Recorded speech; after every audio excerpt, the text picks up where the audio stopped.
بسم الله الرحمن الرحيم وبه نستعين وهو خير ناصر ومعين. Ассаламу алейкум рахматуллахи ва баракату. Возникает такой вопрос. Мы после того, как завершили священный месяц Рамадана, что от нас зависит, что мы должны делать, как мы должны себя вести?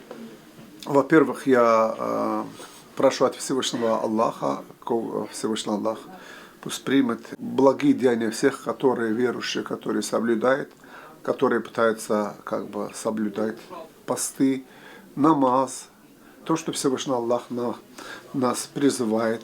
И люди стараются. Я бы не сказал, что после пророков есть люди, которые они совершенно все это соблюдают. Мы стараемся, пытаемся перед Всевышним Аллаха стали верующим, что и у нас иман был сильным.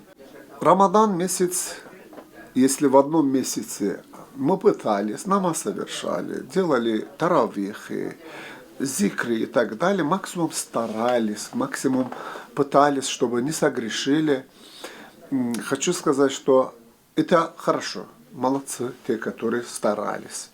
Но задают вопрос, с какой целью было? Если мы ответим на этот вопрос, что с какой целью было вот это священное месяц Рамадана, естественно, мы найдем ответа у остальных месяцев, которые из 12 месяца Рамадан, остальные 11 месяцев, что нам сделать? Естественно, нам, как зеркало, так скажем, месяц Рамадана показал нам себя, на что мы способны. Вот, если в других месяцах мы не могли бороться с самим собой, мы пытались, мы старались, мы добились тому, что Всевышний Аллах показывает, вот у вас все получается. То есть в остальных месяцах до следующего Рамадана человек должен пытаться так, как он боролся со своим внутренним силами, и также он старался. То есть, если он старался, чтобы не согрешить с органом тела, с глазами, с языком кого-то не повредил, не обманывал, за спиной человека он не говорил и так далее. И остальные месяцы тоже он должен был пытаться, стараться к этому добиваться. Вот. Это первый. И второй, с этим я завершу свой ответ. Если Всевышний Аллах нам говорит в Коране, не кушайте в протяжении месяца Рамадана, мы не должны думать, что остальных месяцев, все, что хотим, мы уже на свободе, все можно делать.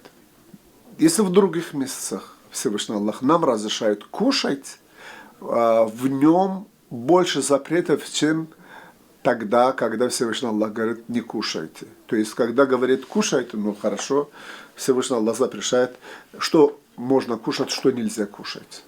Допустим, говорит, «Иннама харрама алейкум аль-майтата вад-дама ва лахма аль-хинзири ва ма ухилля бихи ли гайри Аллах. Фаман иттурра гайра ба'ан фала адин фала ithма алейх».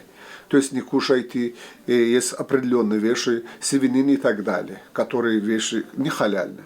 Не пейте определенные напитки и так далее. То есть, где разрешают кушать, там тоже есть кое-какие правила, кое-какие запреты.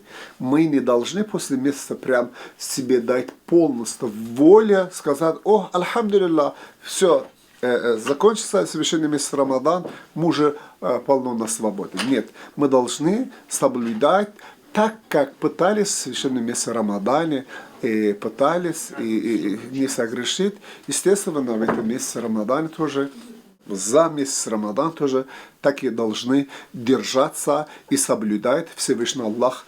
И есть в Рамадане, и есть в другом месяце Рамадане, Шавваль, Зильгада, Зильхиджа.